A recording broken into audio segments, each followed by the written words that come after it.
Shalom. Puji Tuhan, saudara dikasih dalam Tuhan. Kita bersyukur kalau hari ini kita boleh ada di rumah Tuhan. Pagi ini kita masih bisa berada di rumah Tuhan. Semua adalah karena anugerah dan kemurahan Tuhan.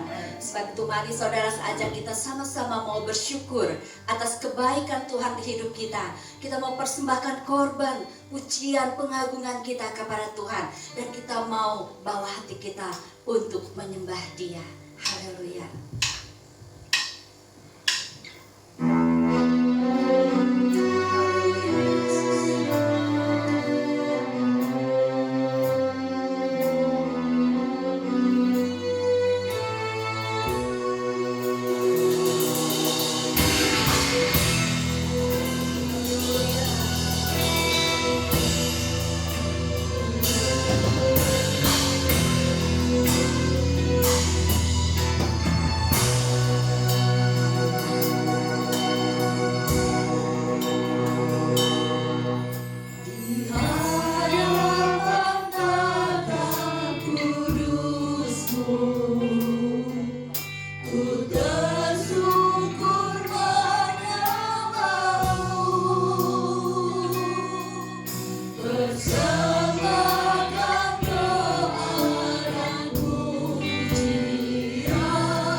Engkau melayakkan kami, Engkau menguduskan kami, sehingga kami layak menghampiri tahta-Mu Tuhan. Kami layak menerima anugerah-Mu Tuhan. Semua karena Engkau Tuhan, semua karena kebaikan-Mu Tuhan, semua karena anugerah-Mu Tuhan. Terima kasih Bapa, terima kasih. Kami bersyukur untuk keberadaan kami saat ini Tuhan. Apapun keadaan kami percaya di dalam Engkau segala-galanya senantiasa baik bagi kami Tuhan. Engkau adalah merancangkan yang baik bagi setiap kami. Terima kasih Bapa, terima kasih Tuhan. Kami bersyukur pagi ini boleh ada di dalam rumah-Mu. Kami rindu menyerahkan-Mu lewat pujian pengagungan kami, lewat pujian dan kemenaikan di hadirat-Mu. Biar Engkau disenangkan ya Tuhan. Bertatalah Engkau atas pujian kami Tuhan. Haleluya. Biar segala kemuliaan hormat hanya bagi nama-Mu. Terima kasih Bapa. Kami percaya Tuhan, Engkau yang sudah memberkati kami, memberi kami kekuatan, memberi kami kesehatan, memberi kami semangat, sehingga pagi ini kami bisa datang melangkahkan kaki masuk ke dalam rumah-Mu. Semua adalah karena Engkau Tuhan. Terima kasih Bapa. Kami rindu untuk menyenangkan-Mu Tuhan. Kami rindu memberi yang terbaik buat Engkau. Biar pengurapan-Mu terus mengalir atas setiap kami. Mari Kau bertata, kuduskan rumah-Mu ini Tuhan. Biar kami boleh rasakan lawatan-Mu, sehingga kami boleh pulang dengan berkat yang luar biasa. Berkat pengharapan di dalam Tuhan, berkat damai sejahtera di dalam Tuhan. Kemenangan demi kemenangan Kau sediakan, dan Kau akan membawa kami kepada kemuliaan demi kemuliaan-Mu Tuhan. Terima kasih Bapa, terima kasih Tuhan.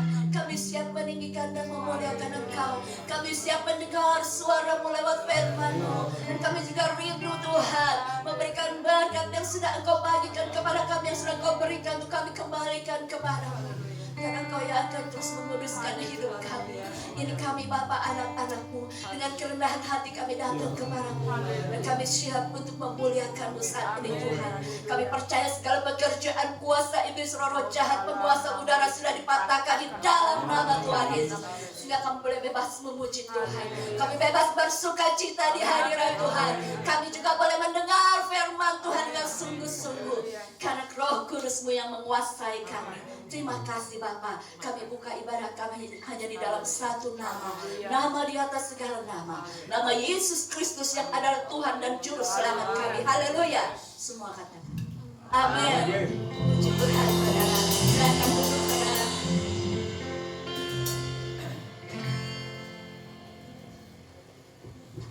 Mari kita buat terus percaya kepada Tuhan. Karena Dia adalah Allah yang senantiasa memelihara kehidupan kita. Amin. Yang memberkati kita, yang menyertai kita. Terpujilah Tuhan.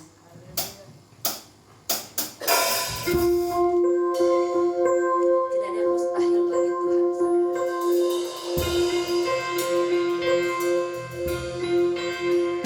Yang bagiku mustahil, itu kan mungkin bagimu. Cara yang melebihi kuasamu.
kita mendengarkan firman Tuhan tentang kehidupan yang dikuasai oleh ketakutan. Ketakutan bukan masalah jiwa, tetapi masalah roh yang bukan dari Tuhan, yang hadir dalam kehidupan kita. Kalau roh ketakutan sudah menguasai kehidupan kita, maka akan ada kekacauan di dalam kehidupan kita. Terlebih dari itu, roh itulah yang akan mengendalikan kehidupan kita. Pada saat ini firman Tuhan berjudul mengusir roh ketakutan yang menguasai kehidupan. Jadi roh ketakutan itu harus kita usir dari kehidupan kita. Sebab Tuhan tidak memberikan roh ketakutan kepada kita. Mari kita perhatikan apa yang firman Tuhan katakan pada saat ini. Firman Tuhan terambil dari kitab Keluaran pasal 14 ayat 13 dan 14. Demikian dikatakan firman Tuhan. Tetapi berkatalah Musa kepada bangsa itu, janganlah takut, berdirilah tetap dan lihatlah keselamatan dari Tuhan yang akan diberikannya hari ini kepadamu. Sebab orang Mesir yang kamu lihat hari ini tidak akan kamu lihat lagi untuk selama-lamanya. Tuhan akan berperang untuk kamu dan kamu akan diam saja. Amin. Puji Tuhan untuk firman yang sudah kita baca dan dengarkan. Saudara, firman Tuhan yang akan kita dengarkan bersama, kita akan berfokus kepada perkataan Musa, yaitu janganlah takut. 2 minggu berikutnya kita akan bahas ayat-ayat yang lainnya. Ketika bangsa Israel diperintahkan Tuhan untuk menetap di pinggir laut, orang Mesir, Firaun dan tentaranya mengejar mereka. Israel sangat ketakutan melihat mereka. Mereka berpikir pasti Firaun akan membalas dendam kepada mereka. Sebab itulah terakhir yang menimpa bangsa Mesir, di mana anak sulung mereka semuanya mengalami kematian oleh malaikat maut. Ada Firaun pun mati karena kena tulah. Israel berpikir kalau Firaun dan tentaranya sampai kepada mereka, mereka akan dibunuh, mereka akan disiksa, mereka akan dibinasakan. Mereka sangat ketakutan dengan hal tersebut. Tetapi ada satu pribadi yang tidak merasa takut dengan kehadiran Firaun dan tentaranya, yaitu Musa. Kita bertanya, mengapa Musa tidak takut terhadap Firaun, tidak takut terhadap tentara Mesir yang ganas, hebat dalam berperang? Ada 4 hal yang menyebabkan Musa tidak merasa takut dengan kedatangan Firaun dan tentara orang Mesir tersebut. Yang pertama, Musa adalah seorang yang giat membangun kehidupan manusia batinia atau manusia roh. Dengan kata lain, Musa lebih mementingkan bagaimana kehidupannya terus bersekutu dengan Tuhan.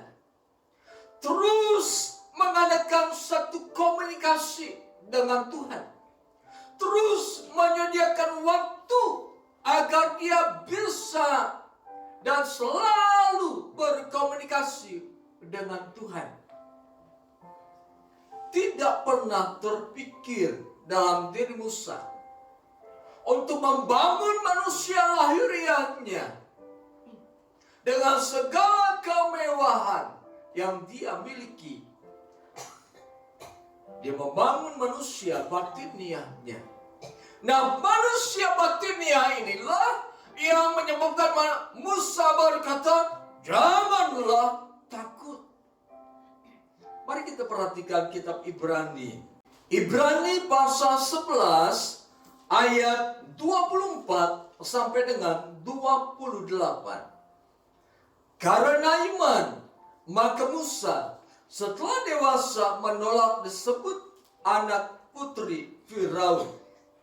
Karena ia lebih suka menderita sengsara dengan umat Allah daripada untuk sementara menikmati kesenangan dari dosa.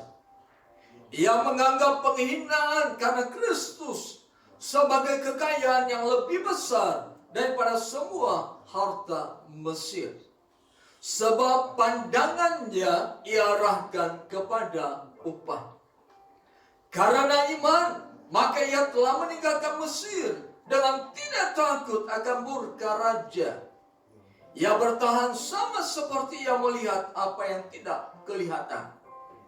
Karena iman, maka ia mengadakan Paskah dan pemercikan darah, supaya pembinasaan anak sulung jangan menyentuh mereka. Ketika Musa tinggal di Mesir, dia dikatakan sebagai anak putri Firaun. Dengan segala kelimpahan, segala fasilitas, apapun yang dia mau pasti terjadi dan pasti dilaksanakan. Musa bisa memperkaya diri.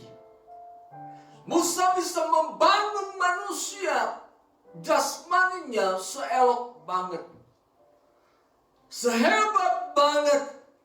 Tetapi firman Tuhan katakan, Musa tidak memiliki pemikiran yang demikian. Dia tidak mempengaruhi kehidupannya untuk tunduk kepada hal-hal keduniawian, kemewahan dunia, kesenangan dunia, kenikmatan dunia, semua dia tolak.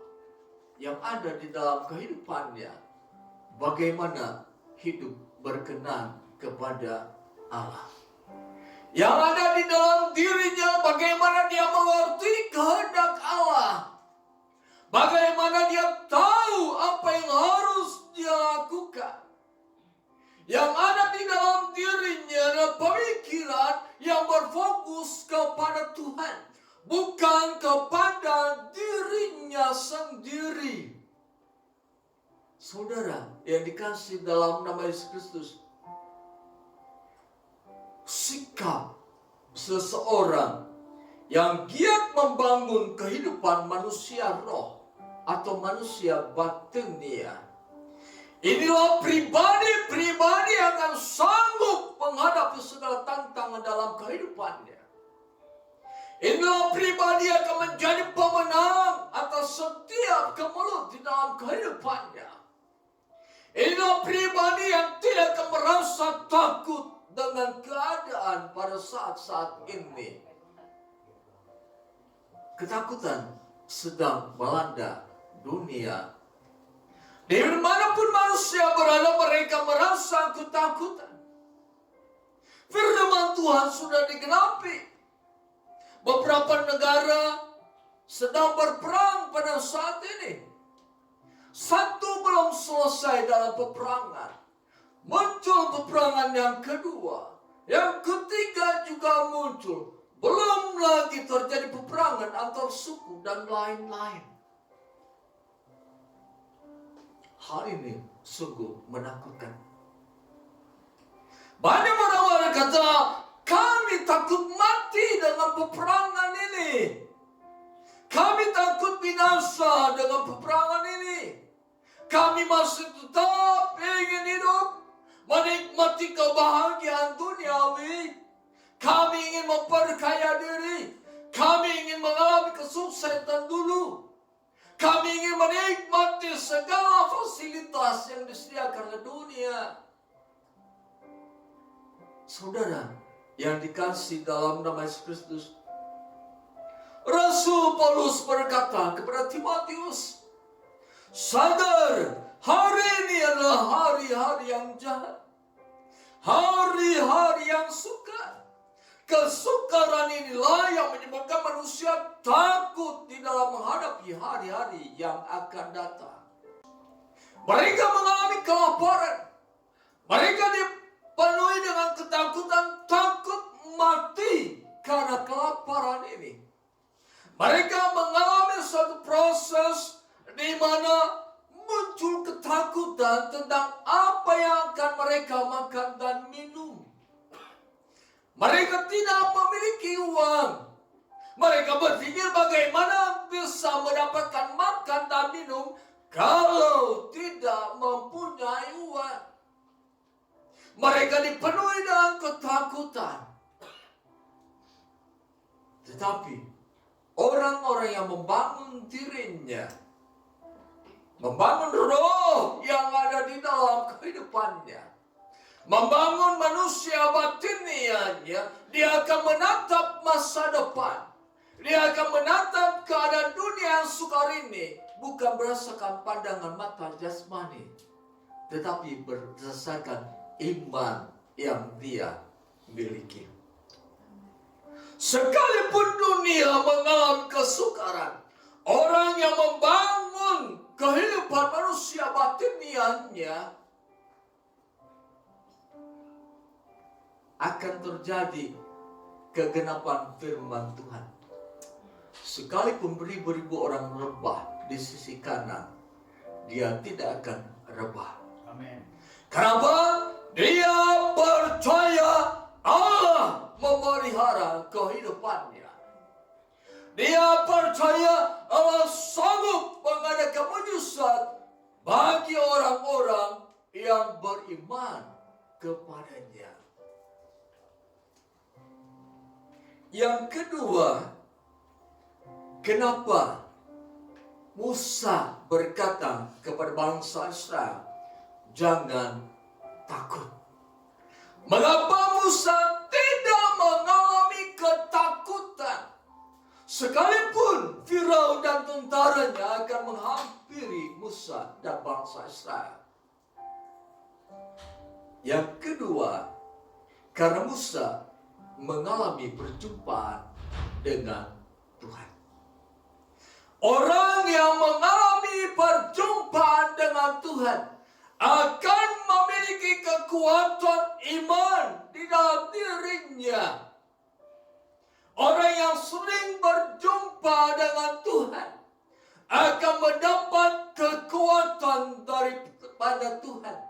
Sebab 2 Timotius pasal 1 ayat 7 di sana dikatakan Tuhan memberi kekuatan. Kita perhatikan Keluaran pasal 3 ayat 1 sampai dengan yang ke-6. Demikian dikatakan firman Tuhan dalam kitab Keluaran pasal 3 ayat 1 sampai dengan yang ke-6. Adapun Musa, ia biasa menggembalakan kambing domba Yitro, mertuanya imam di Midian. Sekali ketika ia menggiring kambing domba itu ke seberang padang gurun, sampailah ia ke gunung Allah, yakni gunung Horeb. Lalu malaikat Tuhan menampakkan diri kepadanya di dalam nyala api yang keluar dari semak duri. Lalu ia melihat dan tampaklah semak duri itu menyala, tetapi tidak dimakan api. Musa berkata, "Baiklah, aku menyimpang ke sana untuk memeriksa penglihatan yang hebat itu. Mengapakah tidak terbakar semak duri itu?" Ketika dilihat Tuhan bahwa Musa menyimpang untuk memeriksanya, berserulah Allah dari tengah-tengah semak duri itu kepadanya, "Musa, Musa." Dan ia menjawab, "Ya Allah." Lalu ia berfirman, "Janganlah datang dekat-dekat. Tanggalkanlah kasutmu dari kakimu, sebab tempat di mana engkau berdiri itu adalah tanah yang kudus." Lalu ia berfirman, "Akulah Allah ayahmu, Allah Abraham, Allah Ishak, dan Allah Yakub." Lalu Musa menutupi mukanya sebab ia takut memandang Allah. Dan Tuhan berfirman, "Aku telah memperhatikan sungguh kesengsaraan umatku di tanah Mesir. Dan aku telah mendengar seruan mereka yang disebabkan oleh pengerah-pengerah mereka. Ya, aku mengetahui penderitaan mereka." Jadi poin kedua, mengapa Musa tidak merasa takut? Dan mengapa Musa berkata kepada bangsa Israel, "Janganlah takut." Sebab Musa mengalami perjumpaan dengan Allah. Allah yang disembah oleh Musa adalah Allah yang bisa datang setiap saat. Allah yang dijumpai oleh Musa adalah Allah yang memperkenalkan dirinya kepada Musa. Allah memperkenalkan dirinya siapa Allah yang Musa sembah. Allah yang disembah oleh Musa adalah Allah nenek moyang Musa yang sudah melakukan berbagai keajaiban dalam kehidupan Abraham, Ishak, dan Yakub. Allah berbicara kepada Musa. Musa berbicara kepada Allah. Dari perjumpaan ini, Musa tahu dengan pasti siapa Allah yang dia sembah. Dari perjumpaan ini, Musa tahu siapa Allah yang berbicara dengannya. Bukan Allah yang tidak ada apa-apanya, tetapi Allah yang maha kuasa, Allah yang hebat, Allah yang dahsyat, Allah yang akan melepaskan Israel daripada perbudakan.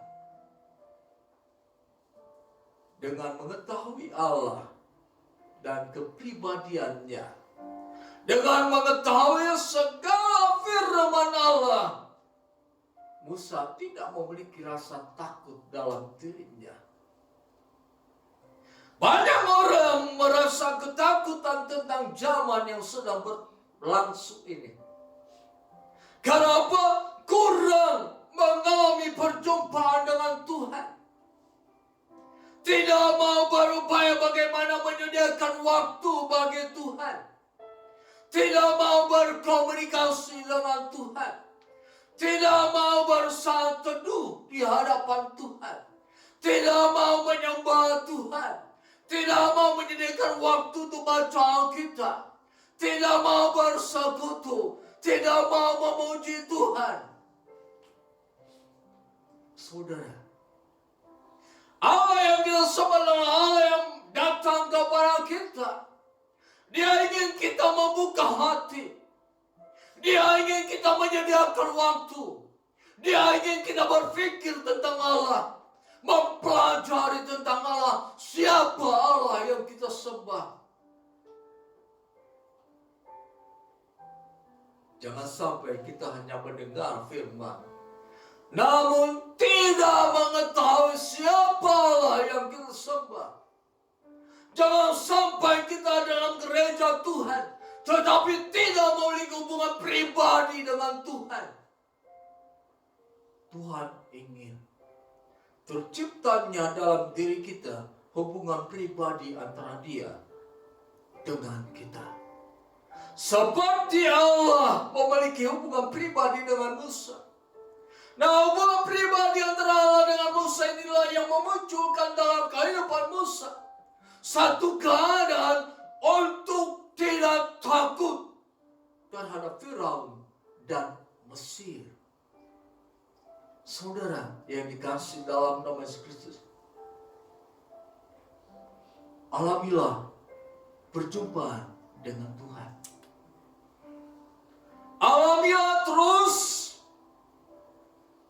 dan terus alami perjumpaan dengan Tuhan, supaya kita dikuatkan, kita diteguhkan, kita menjadi orang yang tegak berdiri sekalipun badai datang menerpa kehidupan kita. Kita tidak akan mudah goyah sebab ada iman di dalam diri kita. Kita mengenal pribadi Allah, Allah yang hebat, Allah yang dahsyat, Allah yang kuat, dan Allah yang memiliki rencana yang indah dalam kehidupan kita.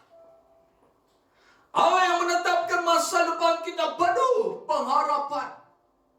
Allah yang menetapkan kehidupan kita damai sejahtera, bukan ketakutan. Kalau ada ketakutan dalam diri kita, berarti kita harus meningkatkan keintiman kita dengan Tuhan.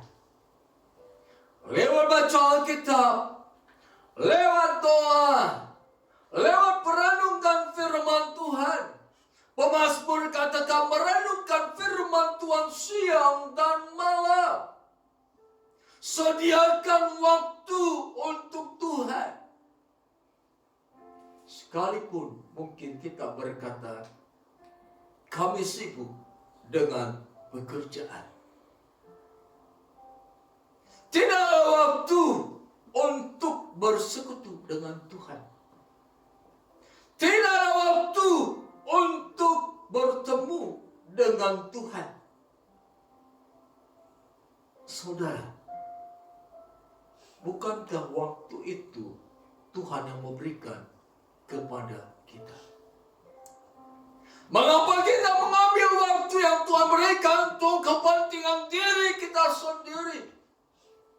Kita mengambil waktu hanya untuk membangun manusia jasmani dalam kehidupan kita. Manusia jasmani akan musnah, akan hancur. Seperti Rasul Paulus katakan, kemah ini akan dibongkar. Tubuh ini akan mengalami kebinasan, tetapi jiwa inilah pengenalan kepada Tuhan yang akan memantapkan kehidupan kerohanian kita.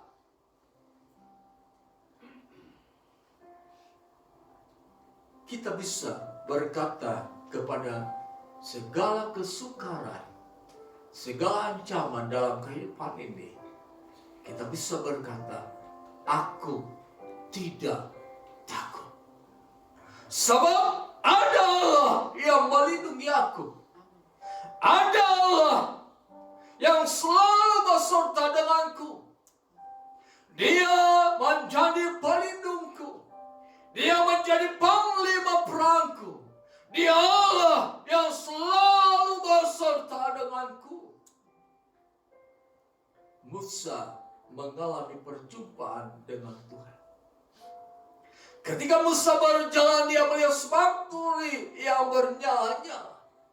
Dia tidak lari, tetapi firman Tuhan katakan, baiklah aku menyimpang ke sana untuk memeriksa penglihatan yang hebat itu. Artinya harus ada usaha dalam diri orang Kristen. Harus ada usaha dalam diri orang percaya untuk menghampiri Allah. Yesus berkata, lihat aku mengetuk pintu. Barang siapa membukakan pintu, aku akan masuk ke dalamnya. Allah sedang hadir dalam kehidupan kita. Dan Dia sedang menanti kehidupan kita. Apakah kita membuka hati ini untuk berkomunikasi dengan Allah? Apakah kita membuka hati untuk bagaimana kita menjadi seorang kaya? Apakah kita membuka hati bagaimana supaya kita menjadi orang sukses? Tetapi manusia batiniah kita tidak kita perhatikan. Orang yang mengalami perjumpaan dengan Tuhan, dia akan terus membangun manusia batiniahnya. Sebab di sanalah dia merasakan realita Tuhan. Di sanalah dia akan mengalami bahwa sungguh Allah yang dia sembah, Allah yang hidup, Allah yang selalu bekerja di dalam kehidupannya. Dan dia adalah gembala yang baik. Dia mengerti Tuhan adalah penolong, Tuhan adalah penyelamat. Saudara yang kasih dalam nama Yesus Kristus, teruslah bangun manusia roh, manusia batinnya, supaya kita memiliki keintiman dengan Tuhan. Kalau kita intim dengan Tuhan, berarti kita dikatakan sebagai kekasih Tuhan. Kalau kita mencari kekasih Tuhan, dijaga dan dilindunginya kita. Yang ketiga, mengapa Musa tidak merasa takut terhadap Firaun dan tentara Mesir? Yang ketiga, karena ia mempercayai janji Allah. Mari kita perhatikan dalam Keluaran pasal 3 ayat 7 sampai dengan 8. Demikian dikatakan firman Tuhan dalam Keluaran pasal 3 ayat 7 dan 8. Dan Tuhan berfirman, aku telah memperhatikan dengan sungguh-sungguh kesengsaraan umatku di tanah Mesir. Dan aku telah mendengar seruan mereka yang disebabkan oleh pengarah-pengarah mereka. Ya, aku mengetahui penderitaan mereka. Sebab itu aku telah turun untuk melepaskan mereka dari tangan orang Mesir dan menuntun mereka keluar dari negeri itu ke suatu negeri yang baik dan luas, suatu negeri yang berlimpah-limpah susu dan madunya, ke tempat orang Kanaan, orang Het, orang Amori, orang Feris, orang Hevi, dan orang Yebus. Allah berjanji kepada Musa, Allah berjanji kepada nenek moyang Musa, Abraham, bahwa mereka akan mendapatkan satu tempat yang sangat baik. Dan Allah berfirman kepada Musa, aku akan melepaskan mereka dari tangan orang Mesir. Aku akan menuntun mereka keluar dari negeri itu ke suatu negara yang baik dan luas. Ketika bangsa Israel di tepi laut, orang Mesir dan Firaun datang menghampiri mereka. Yang Musa perhatikan adalah janji Allah. Yang Musa perhatikanlah bagaimana Allah sudah berkata kepadanya bahwa Allah akan menyelamatkan Israel. Allah akan membawa mereka ke satu negeri yang baik dan luas. Negeri yang berlimpah-limpah susu dan madunya. Janji yang Allah katakan adalah janji yang dipercayai oleh Musa. Janji yang Allah katakan inilah yang menyebabkan Musa memiliki kekuatan untuk berkata, aku tidak takut dengan Firaun dan tentara-tentaranya. Janji Allah inilah janji yang pasti. Tidak mungkin Allah berdosa dengan segala janjinya. Musa berkata kepada orang Israel, janganlah takut. Karena di dalam dirinya ada janji-janji Allah. Dan dia percaya kalau Allah berjanji pasti akan digenapi. Dia percaya Allah akan membawa mereka ke satu negeri yang baik dan luas. Bukan untuk mati dan dibunuh oleh Firaun dan Mesir. Bukan untuk mengalami kebinasaan di tepi laut. Tetapi untuk menempati negeri yang baik dan luas. Inilah yang Musa pegang dengan kuat, yaitu janji Tuhan. Dengan kata lain, sekalipun Firaun dan Mesir sudah mendekati mereka, namun Musa tetap berpegang kepada janji Tuhan. Mungkin seringkali kita mengalami kekurangan akan makanan dan minuman. Kita mengalami kekurangan uang karena kita tidak bijaksana menggunakan uang.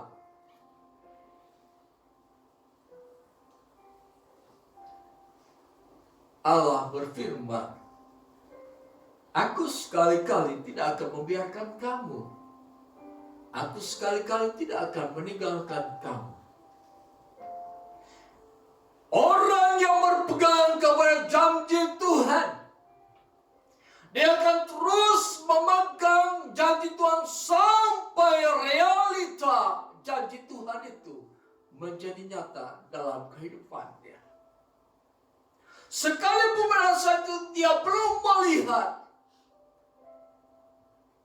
sekalipun pada saat itu belum nampak penggenapan janji Tuhan, tetapi orang yang hidupnya membangun manusia batinnya, yang hidupnya selalu mengalami perjumpaan dengan Tuhan, akan muncul di dalam dirinya kepercayaan kepada Tuhan.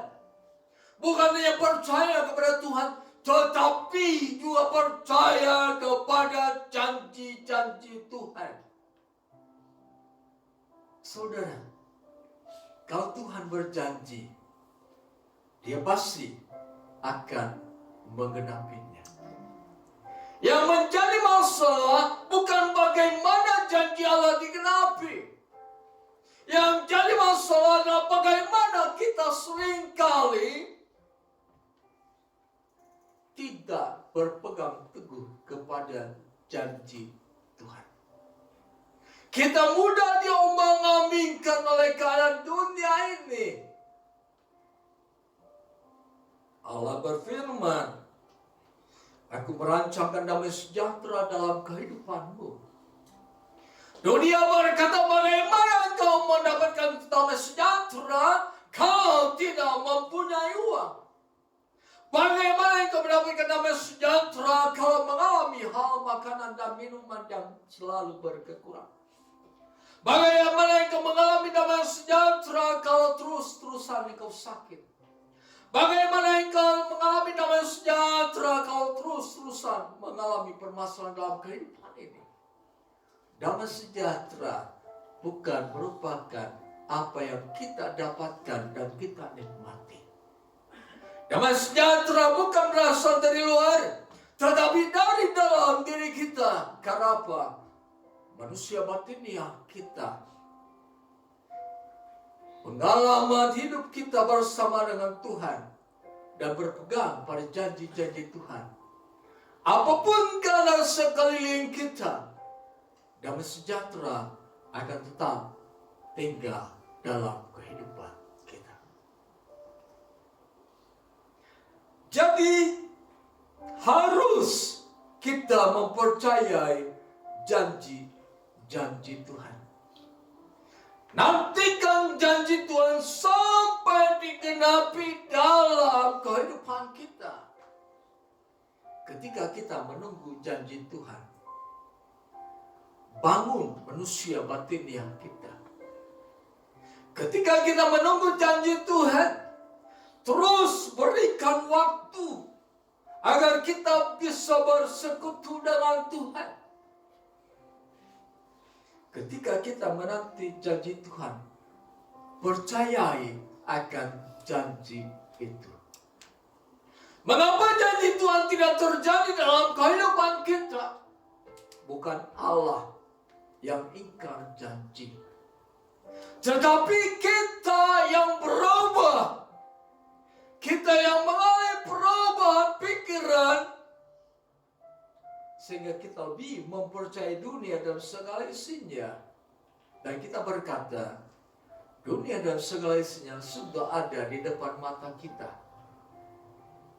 Pasti kita akan mendapatkan dari dunia ini. Allah yang berjanji kepada kita adalah Allah yang Maha Kuasa, Allah yang hebat dengan segala keperkasaannya. Allah sanggup melakukan mujizat. Musa berpegang kepada janji Allah.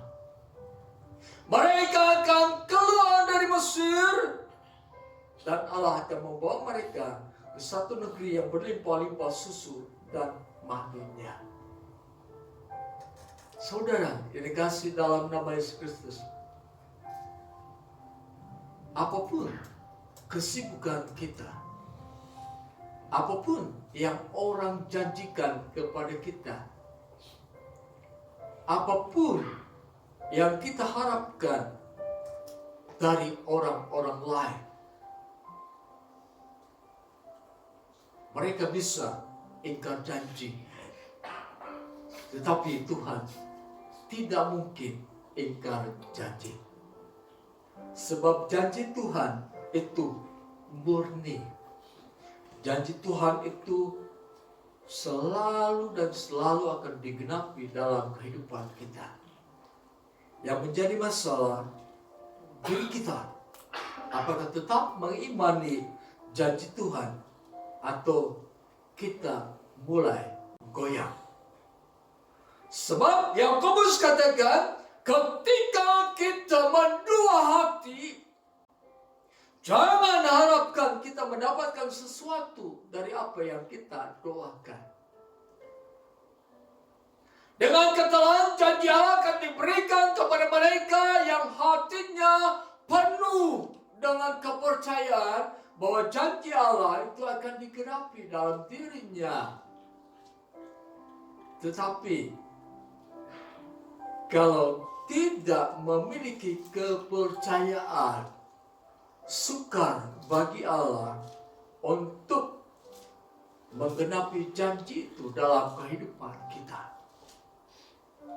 Sebab Allah menginginkan kita beriman. Lewat iman itu janji Tuhan akan digenapi. Dengan kata lain, harus tingkatkan iman yang kita miliki. Harus tingkatkan kepercayaan dan keyakinan diri kita kepada Allah. Maka janji-janji Allah akan digenapi dalam kehidupan kita. Saudara yang dikasihi dalam nama Yesus Kristus, seringkali kita ragu terhadap janji Tuhan. Seringkali kita tidak mempercayai janji Tuhan karena keadaan yang kita alami pada saat ini. Tapi firman Tuhan mengajak kepada kita, percayailah setiap janji Tuhan, maka janji itu akan digenapi dalam kehidupan kita.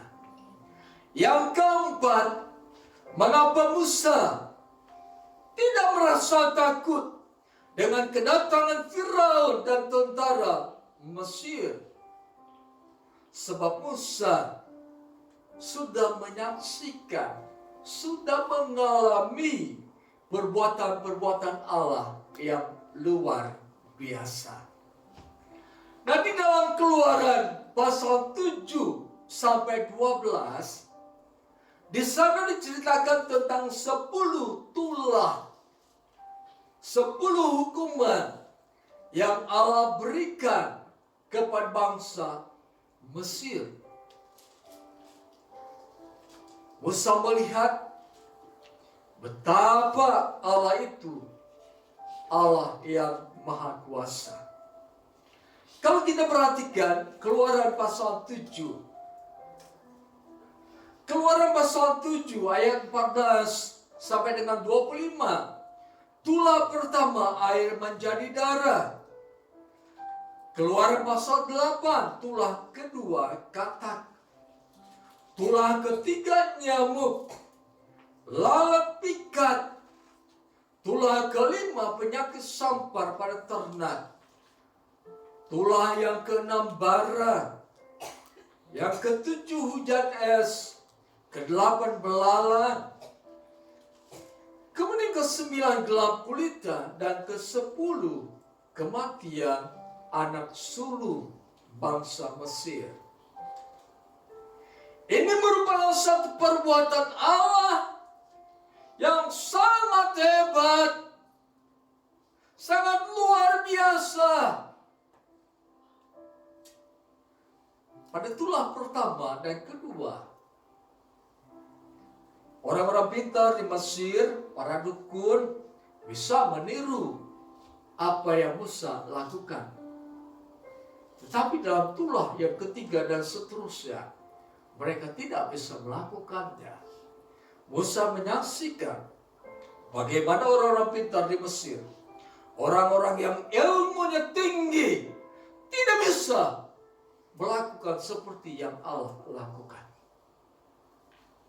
Berdasarkan apa yang Musa lihat tentang perbuatan-perbuatan Allah yang besar,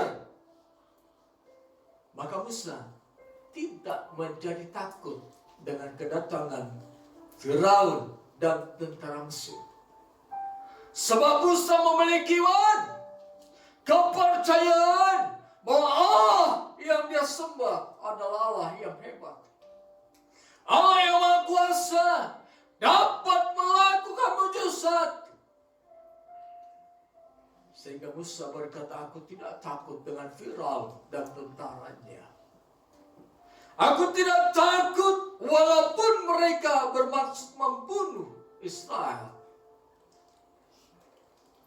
Musa berkata kepada bangsa Israel, hai bangsa Israel, janganlah takut. Nah, saudara yang kasih dalam nama Yesus Kristus, jadi ketika bangsa Israel sangat ketakutan sudah menguasai mereka.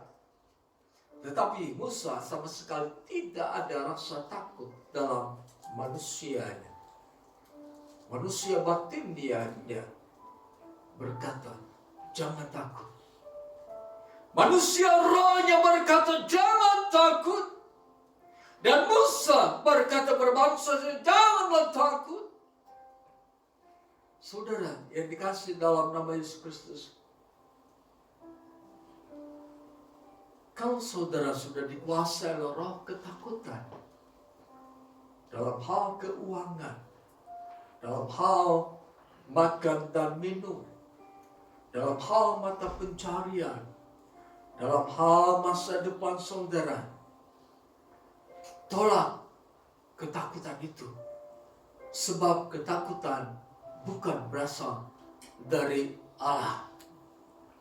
Jangan sampai itu menguasai kehidupan saudara. Bagaimana kita bisa mengusir roh ketakutan dalam diri kita? 4 hal yang firman Allah ajarkan kepada kita.